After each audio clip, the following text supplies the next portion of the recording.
تو یہ قیامت کے دن کام آئے گا. یاد کریں گے کیا؟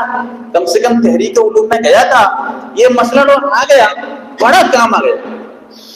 ہم جو عبادت کر رہے ہیں قیامت کے دن ہر چیز گواہی دے گی, یہاں تک کہ در و دیوار آپ کی گواہی دے گی.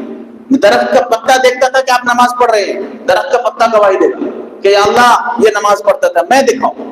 آپ کے لیے گواہ بن کر آئے گا. قیامت کے دن سب گواہی دیں گے.